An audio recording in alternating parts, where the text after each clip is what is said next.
Assalamualaikum warahmatullahi wabarakatuh. Bismillah, walhamdulillah, wassalatu wassalamu ala rasulillah sayyidina Muhammad bin Abdullah wa ala alihi wa sahbihi wa man tabi'a lahu wa wala. Qala subhanaka la ilma lana illa ma 'allamtana innaka antal alimul hakim. Rabbi shrah li sadri wa yassir li amri wa hlul 'uqdatam min lisani yafqahu qawli. Asyhadu an la ilaha illallah wa asyhadu anna Muhammadar Rasulullah. Allahumma salli wa sallim ala sayyidina Muhammadin al-Fatihi lima ughliqa wal khatimi lima sabaq nasiril haqqi bil haqqi wal hadi ila siratikal mustaqim wa ala alihi wa sahbihi haqqa qadrihi wa miqdarihil azim. Al-Fatihah la hadratil habibina wa nabiyina wa syafi'ina wa qurratil a'yunina wa maulana Muhammadin sallallahu alaihi wa ala alihi wa ashabihi wa azwajihi wa dhurriyyati ajma'in. Summa ila khususan min khusus sahibul mu'allif nasahil ibad lil alim al-allamah Syekh Muhammad bin Umar an-Nawawi al-Bantani anna Allah yu'li darajatihi fil jannah barakatihim wa asrarihim wa anwarihim wa ulumihim wa nafahatihim fid din wa dunya wal akhirah bisirri lahumul Fatihah. A'udzu billahi minasy syaithanir rajim. Bismillahirrahmanirrahim. Alhamdulillahi rabbil alamin arrahmanir rahim maliki yaumiddin. Iyyaka na'budu wa iyyaka nasta'in ihdinas siratal mustaqim siratal ladzina an'amta 'alaihim ghairil maghdubi 'alaihim waladdallin. Rabbi ighfir lana wa liwalidayna amin. Alhamdulillah, kita panjatkan puji syukur kepada Rabb yang Maha Ghafur yang telah mengumpulkan kita pada pagi hari ini dengan cinta dan kasih sayangnya, sehingga kita berharap kepada Allah Subhanahu wa taala agar perkumpulan kita mendapatkan perkumpulan yang diridhai Allah Subhanahu wa taala, perkumpulan orang-orang yang mendapatkan cinta dan kasih sayang Allah Subhanahu wa taala, dan digolongkan sebagai golongan abdan syakura ya Rahman ya Rahim ya Karim. Ya Allah, pandanglah kami semua ya Allah dengan cinta-Mu, rahmat-Mu, ampun dan maghfirah-Mu ya Rabbi. Bimbinglah kami, keluarga kami, anak-anak kami, istri-istri kami ya Allah ke jalan yang benar, jalan yang lurus, jalan yang Kau ridhai dunia wal akhirah. Ya Allah, panjangkan usia kami semua dari taatillah wa taati Rasul, jauhkan dari segala macam musibah bala. Ya Allah, sembuhkan penyakit-penyakit yang ada di badan kami, yang ada di badan anak-anak kami, istri-istri kami, orang-orang tua kami, guru-guru kami, jamaah kami ya Rabbi. Ya Allah, bukakan pintu rezeki kami semua yang halal, yang berkah, yang luas, yang banyak, yang manfaat, yang tidak capek kami cari, yang datang sendiri ya Rabb. Ya Allah, jadikan anak-anak kami, keturunan kami, putra-putri kami salihin wa salihah, anak-anak yang taat dan patuh kepada Allah dan Rasulnya, bakti kepada kedua orang tuanya, bermanfaat bagi agama Islam, nusa dan bangsa. Ya Allah, lindungi kami, lindungi keluarga kami ya Rabb, lindungi seluruh umat Islam ya Rabb, lindungi para guru-guru kami, para ulama-ulama kami, para habaib kami, para pejuang-pejuang kami yang selalu mengizharkan hak, yang selalu menjelaskan kebenaran, yang selalu membela kebenaran. Ya Allah, lindungi negeri kami, bangsa kami, tanah air kami tercinta Indonesia dari orang-orang yang ingin menghancurkan, dari kelompok-kelompok yang ingin memecah belah, mengadu domba, mengambil keuntungan pribadi atau kelompok mereka, dari para pengkhianat bangsa, negara serta agama, dari bangsa-bangsa manapun yang ingin merebut, menjajah, mengambil, menguasai negeri kami Indonesia, yang ingin mengambil harta kekayaan negeri kami Indonesia. Hancurkan mereka semua ya Rabb, porak-porandakan mereka semua ya Allah, hinakan mereka semua ya Rabb, berikan kekalahan, kerugian kepada mereka semua ya Rabb, gagalkan semua rencana jahat buruk mereka, adu antara mereka dengan mereka, saling menjatuhkan, saling membongkar, saling menuding, saling menuduh, saling menuntut, saling membuka kejelekan di antara kejelekan yang mereka perbuat di dalam kejelekan ya Rabb. Ya Rahman ya Rahim ya Karim, nasibkan kami semua ya Allah bisa ibadah haji, bisa umrah, ziarah ke tanah suci, ziarah ke makam baginda Nabi. Allah, tetapkan iman Islam kami sampai akhir hayat kami, meninggalkan kami semua dalam keadaan husnul khatimah, amin ya rabbal alamin.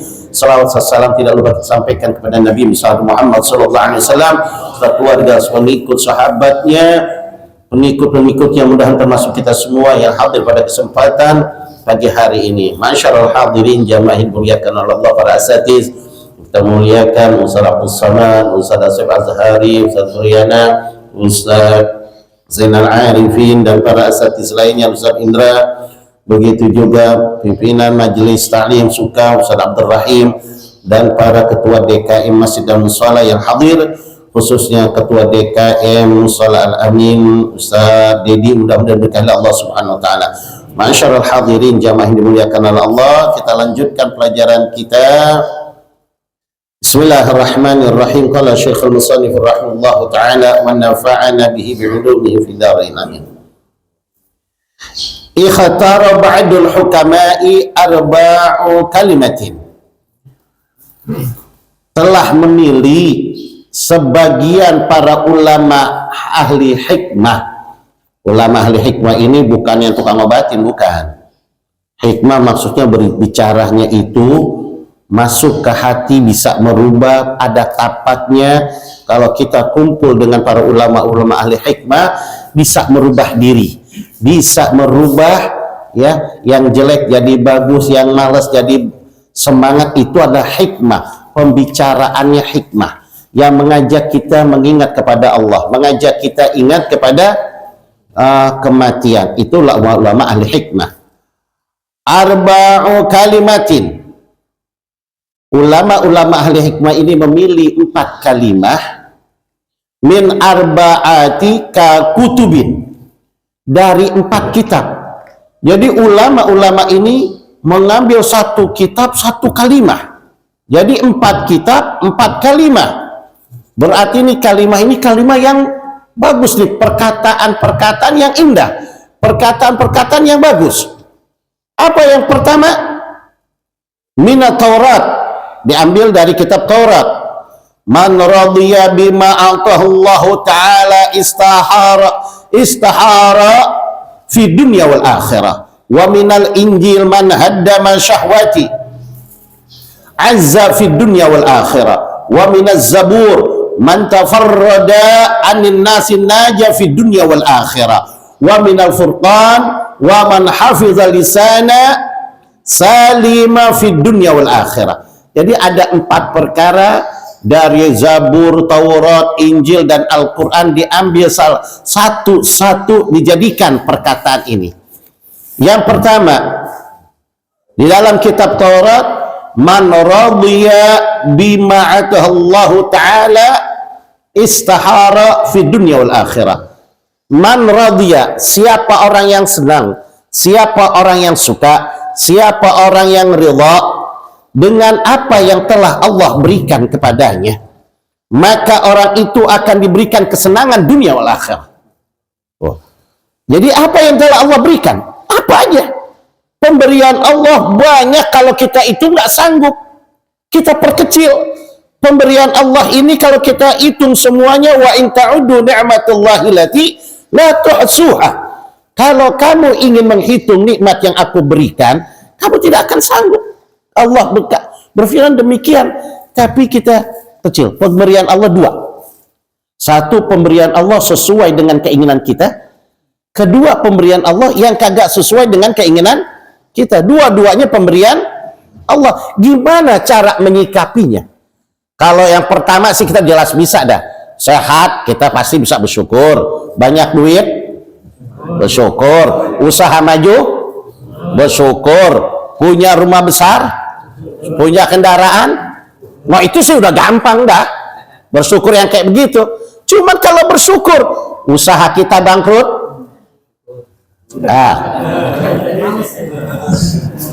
sakit, kita sakitan dulu, bersyukur gak? Ini syukur kepaksa apa ini nih?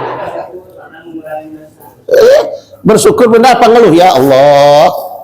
Nah, terus gimana cara mensyukuri yang demikian? Kalau ibarat orang bersyukur cuma disuruh syukur doang, ya, suruh ridho, ya Allah, suruh ikhlas, gimana? Karena kan kita kalau udah kejadian, ada orang yang ikhlas karena iman, ada orang yang ridho ikhlas itu karena udah kejadian, kepaksa, mau kata apa lagi? Udah kelanjur, dia jatuh dari motor, ya udah. Orang udah kejadian, keikhlasannya kena kepaksa. Gimana caranya supaya kita menjadi orang yang ikhlas, supaya kita menjadi orang yang menerima, supaya kita menjadi orang yang apapun yang telah Allah berikan kita senang. Ya, modalnya apa? Ulama berkata, ya, kalau kita mau senang, mau nerima, kenalkan diri kita. Kenal dulu sama diri kita. Man lam ya'rifun nafsa, lam ya'rifullah. Siapa orang yang gak kenal dirinya, maka dia gak kenal Allah. Kita harus kenal diri kita. Kenalin diri kita itu siapa? Bukan diri kita, oh saya orang kaya, saya orang hebat. Bukan, kita pikir, kenalin gini. Ini kita disebut apa? Manusia. Manusia ada yang ciptain nggak? Ada. Siapa yang ciptain kita? Allah. Berarti kita dimiliki oleh Allah. Ya Allah, saya dimiliki oleh Allah. Terus Allah berikan kita panca indera, bisa melihat, bisa berjalan, bisa megang, bisa normal pikiran kita. Allah. Kita sehat yang ngasih sehat. Allah. Kita punya rezeki yang ngasih rezeki. Allah. Kita hidup di dunia ini milik Allah. Dikasih fasilitas dunia, kita dikasih oksigen, nggak beli udara. Alhamdulillah. Coba kalau oksigen suruh beli, berapa satu ituannya tuh? Satu tabung berapa duit? Kalau yang udah pernah masuk rumah sakit tahu.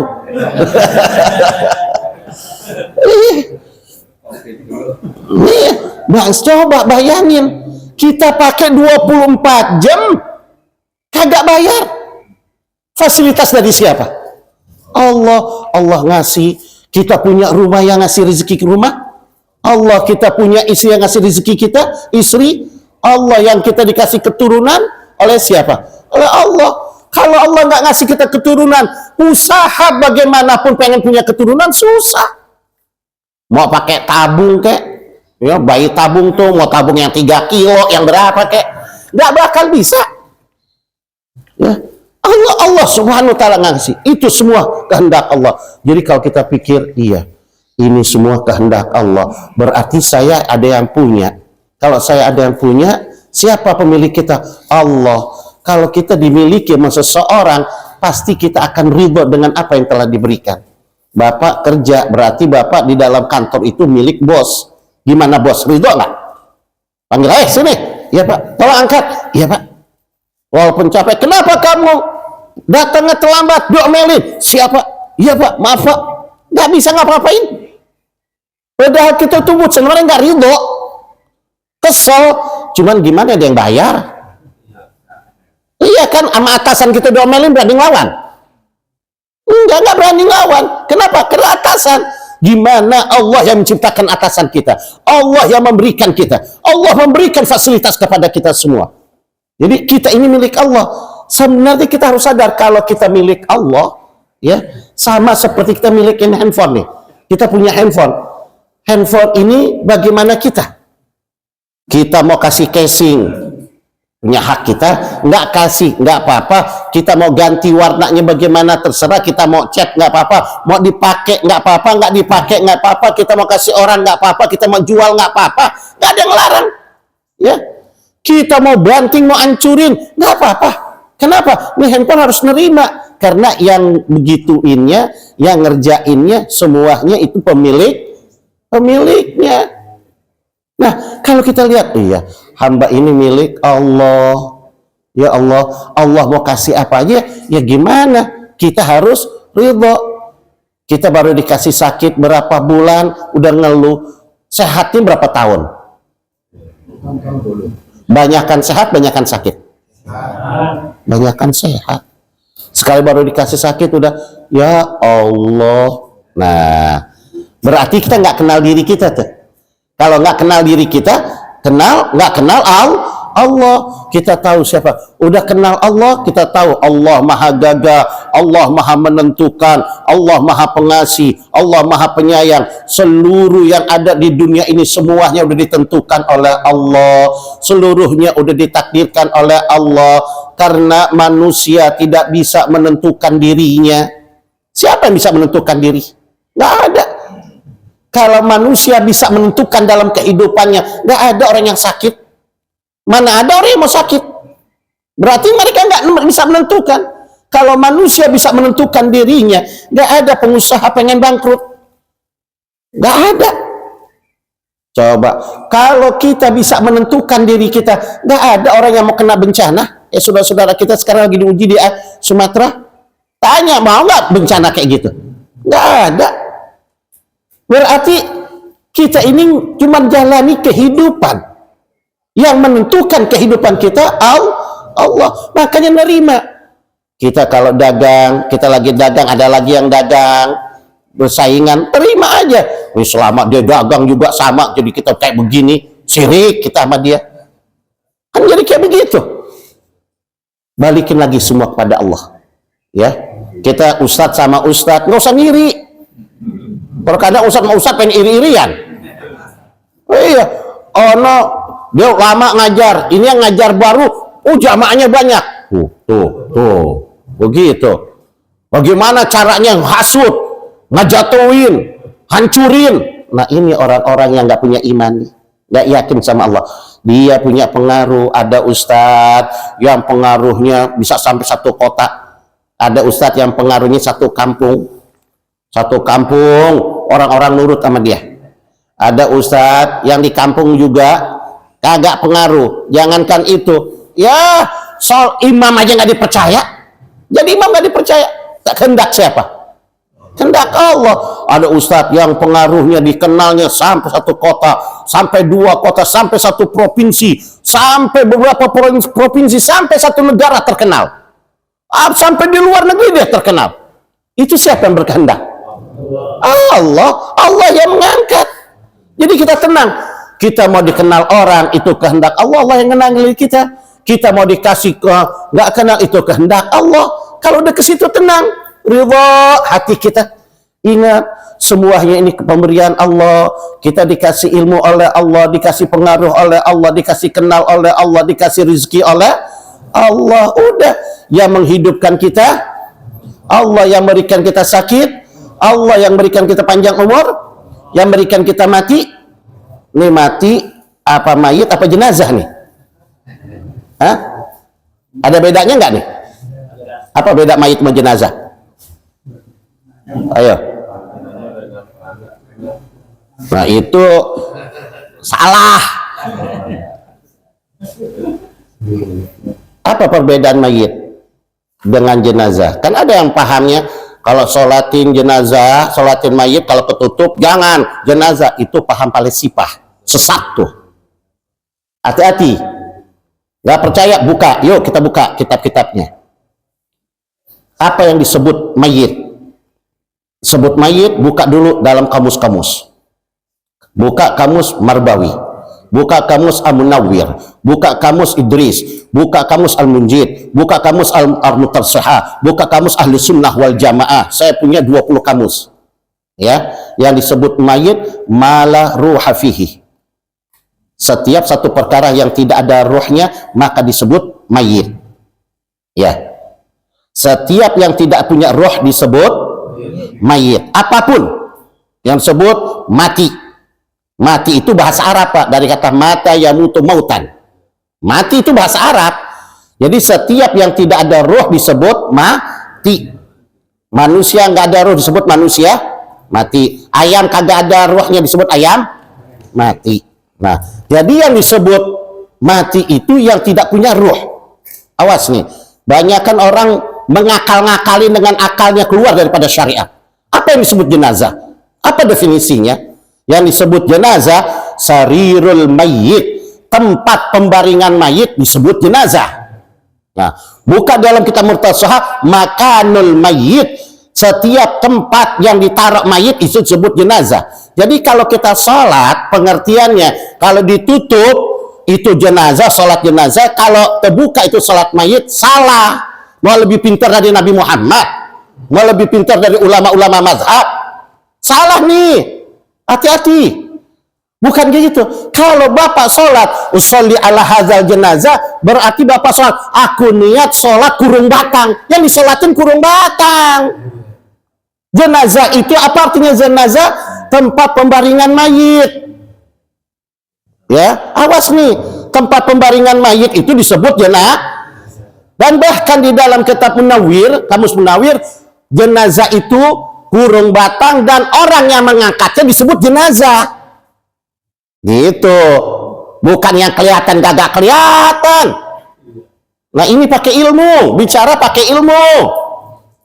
Ya, jangan sampai orang merubah tuh salatnya. Was-was orang salat jenazah, salat. Akhirnya orang pada bilang, iya, pakai ilmu kita. Hati-hati nih. Ya, jangan sampai kalau bapak merubah usolli ala hadzal janazah, maka tidak sah salatnya. Kenapa? Karena dua bahasa khas dan bahasa am. Bahasa khas adalah bahasa syariat, bahasa am bahasa umum. Mayit ini bahasa khas, bahasa syariat, sedangkan jenazah bahasa am, bahasa umum. Ya, kalau bahasa syariat nggak boleh dirubah. Siapa yang berani merubah tidak sah dalam ibadahnya. Usolli ala hadzal mayit dirubah ala hadzal jenazah tidak sah. Mau siapa menjadi mujtahid baru? Nggak ada, nggak boleh. Yang berani merubah tidak sah sholatnya. Contoh lagi bahasa yang disebut bahasa syariat. Bapak sholat, kita takbiratul ihram bacanya apa? Allahu Akbar. Ya, terus kita ngotot, saya orang Indonesia. Saya lebih paham bahasa Indonesia. Saya nggak mau Allahu Akbar. Itu bahasa Arab. Saya orang Indonesia. Ganti bahasa Indonesia. Allah Maha Besar. Sah nggak sholatnya? Kagak sah. Karena bahasa syariat. Oh, saya orang Arab. Saya lebih lama di Arab. Saya ngerti bahasa Arab. Saya mau ganti Allahu Akbar dengan bahasa Arab yang lain. Diganti namanya. Diganti lafadznya. Allahu Akbar. Bahasa Arab juga. Sah nggak? Nggak sah. Karena itu bukan bahasa syariat. Nah, jadi awas nih Pak nih. Ya, bahasa syariat itu yang udah ditetapkan menjadi hukum syariat, nggak boleh dirubah-rubah. Jadi jangan sampai nanti bapak-bapak dengar, aduh, ragu-ragu. Ya, ini saya jelaskan karena saya mendengar ini. Astagfirullah. Bisa bikin ragu-ragu nggak bapak-bapak tuh? Ini sholat jenazah apa sholat? Kalau bapak sholat jenazah tidak sah. Nggak sah. Udah. Nggak sah kan. Kalau jenazah ketutup. Terus kalau sholat mayit gaib gimana? Nggak disebut sholat jenazah gaib. Ayo kita sholat mayit gaib. Ya. Nah ini satu. Ya, banyak syariat-syariat yang kita hati-hati nih. Banyakkan falsafah memahamkan satu perkara agama dengan logika. Itu paham-paham falsafah. Hati-hati pemahaman falsafah, jadi kita diputar akal kita. Wah benar juga, nggak bisa kayak begitu. Ini udah syariat ya. Kalau syariat jangan dirubah ya. Coba nih saya kasih contoh sebelum saya tutup. Contoh satu, bapak lagi jalan, dicium anjing, diendus anjing, berarti kena najis. Cara bersihnya gimana? Tanah apa? Jangan tanah melulu, dengan tanah aja. 7 kali dicucinya, salah satu dari 7 itu harus pakai. Sekarang kita ganti pakai sabun seember. Bersih nggak? Bersih. Terus hukumannya jadi suci nggak? Kagak. Kenapa? Karena syariatnya hilang tanah tadi. Tuh, tanah ini nggak boleh diganti. Kalau tanah ini diganti walaupun pakai sabun satu pabrik, tetap aja hukumannya najis. Walaupun secara logika, bersih. Kalau bersih belum tentu bisa menghilangkan najis. Karena syariatnya harus pakai tanah, tetap pakai tanah. Nggak boleh dirubah. Ya kalau dirubah, hukum tetap nggak bakal berubah. Dirubah tanahnya pakai sabun, tetap hukumnya masih najis. Tuh, paham nggak? Kalau udah syariat nggak bisa dirubah Pak. Ya, bapak tolak. Saya sih pakai sabun yang nomor 1 di dunia. Saya gosok apa? Tetap pandangan syariat kagak bisa bersih, nggak bisa suci. Bersih tetap, suci kagak. Paham nggak tuh? Jadi jangan hati-hati Pak ya. Ini saya meluruskan. Ya, karena bahasa ini adalah yang udah kok kayak begini, berapa orang yang pada datang, Habib yang benar ini sholat jenazah apa sholat mayit? Kalau dibilang sholat jenazah itu bahasa, tapi tetap usolinya harus ala hadzal mayit. Kalau usolinya dibaca dibalikin ala hadzal jenazah tidak sah, berarti Anda menyolatkan kurung batang. Jadi sholatnya usolli ala hadzal jenazah, aku niat sholat untuk kurung batang, yang dapat pahala kurung batang, si mayit nggak dapat apa-apa. Nah, oh paham? Iya kan? Iya. Ini makanya ini saya pikir begitu. Saya buka kitab-kitabnya, tapi dengan adanya kayak gitu, jadi saya mutola'ah lagi, buka kitab. Oh berarti salah. Saya lihat, oh nggak taunya ada satu kitab namanya Hisnul Hasin fil Mas'alatil Firqah. Saya buka pemahaman Mu'tazilah. Oh awas nih, bisa sesat.